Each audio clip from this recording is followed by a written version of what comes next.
اگر ہم ان تعلق والوں کے پاس جائیں، مثلا داتا دربار چلے جائیں، تو مذاق اڑاتے ہیں کہ وہاں خدا دیکھا ہے، اور خود اس سے بھی 30 میل آگے جنگل میں جا کر ٹکرے مارتے رہتے ہیں۔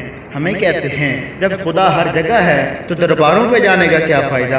اور اگر یہی بات تمہاری درست ہے، اس پر قائم رہو، تو رائے گنج کے جنگل میں جا کر 6 گھنٹے رو رو کر دعائیں مانگنے کا کیا فائدہ؟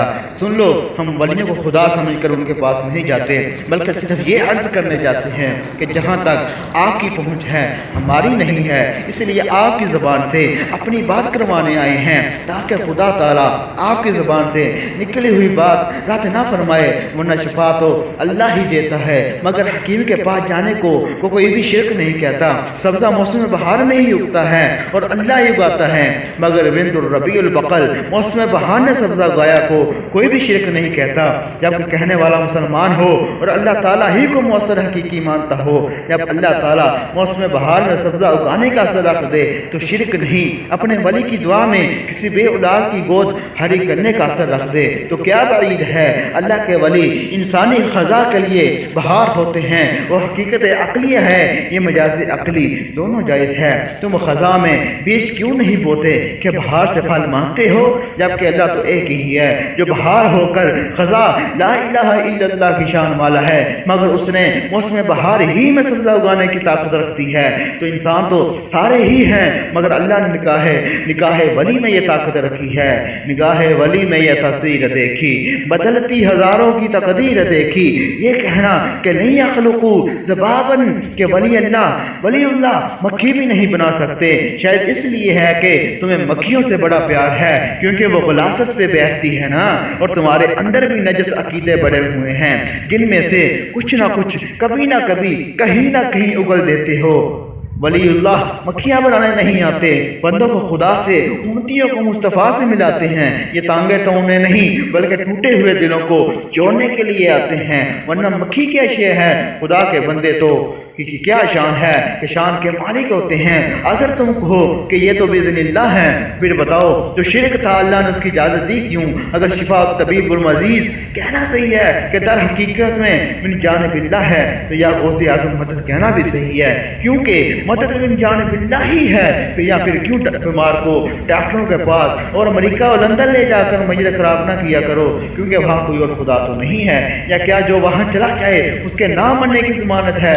جب نہیں تو پھر کیا وجہ ہے کہ حکیم داد و دوا دیں یہ کچھ نہ دیں، مردود یہ مراد کس عیب تو خبر کی ہے۔ ساری دنیا اس حقیقت کو تسلیم کرتی ہے کہ جو بندہ ظاہراً خود ایک ملے کا مالک بھی نہیں، اس کے پاس اپنا گھر بھی نہیں، بس کا کرایہ نہیں، جوتا اس کا ٹوٹا ہوا ہے، کپڑے اس کے پھٹے ہوئے ہیں، ہاتھوں پہ فاقے کاٹتے ہیں، وہ ظاہراً کسی کو کیا دے سکتے ہیں، لیکن ان کی دعائیں قبول ہوتی ہے تو خدا ان کی نہیں ٹالتا۔ تو یقیناً یہ اعلان ہے اس بات کا کہ ہم کسی کو اپنی طرف سے کچھ نہیں دیتے، بلکہ اللہ کے خزانوں کو تقسیم کرنے پر ہماری ڈیوٹی لگی ہوئی ہے۔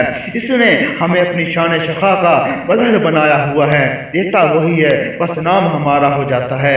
ما نعبد الا لیقربونا الی اللہ زلفیٰ والے بتوں کی بات کر کے یہ عقیدہ رکھتے تھے کہ یہ ہمیں اللہ کے قریب کر دیں گے۔ ہم ولیوں کی بات نہیں کرتے بلکہ ان سے محبت کرتے ہیں، اس لیے جب بت اللہ ہیں، اللہ کے دشمن ہیں، تو ان کے پجاری کافر ٹھہرے، اور ہمارے بزرگ اولیاء اللہ ہیں، اس لیے ان سے محبت کرنے والے اہل ایمان ٹھہرے۔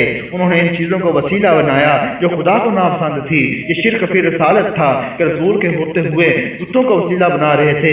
ہم نے وسیلہ ان کو بنایا جن کو وسیلہ بنانے کا خدا نے حکم دیا، اس لیے وہ مردود ہوئے۔ اور اولیاء اللہ کے چاہنے والے محبوب، سورج چھپتا ہے تو ستارے نظر آتے ہیں، ستاروں کو چمکانے والا سورج ہی ہے، اور خود پردے میں رہ کر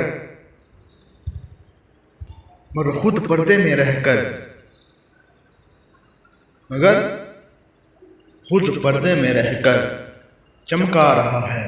ہزار زور لگا لو ستاروں کا نور ختم نہ کر سکو گے۔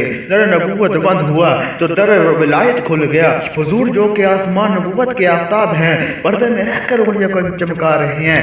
ہزار زور لگا لو، ولیوں کی شان گھٹا نہیں سکو گے۔ ابو موسیٰ علیہ رحمہ جو کہ حضرت بایزید بستامی علیہ رحمہ کے خلیفہ و مرید تھے، انہوں نے خواب دیکھا کہ عرش معلیٰ کو کندھے پہ اٹھائے ہوئے ہیں۔ مرشد کے پاس بھاگے آئے، کیا دیکھتے ہیں؟ مرشد کا وصال ہو گیا ہے، لوگ ان کا جنازہ اٹھا کر لا رہی ہیں۔ جنازے کو کندھا دیا اور رو کر عرض کیا میں تو خواب کی تعبیر پوچھنے آیا تھا۔ حضرت بایزید نے کفن سے منہ نکال کر فرمایا یہی تو تیرے خواب کی تعبیر ہے۔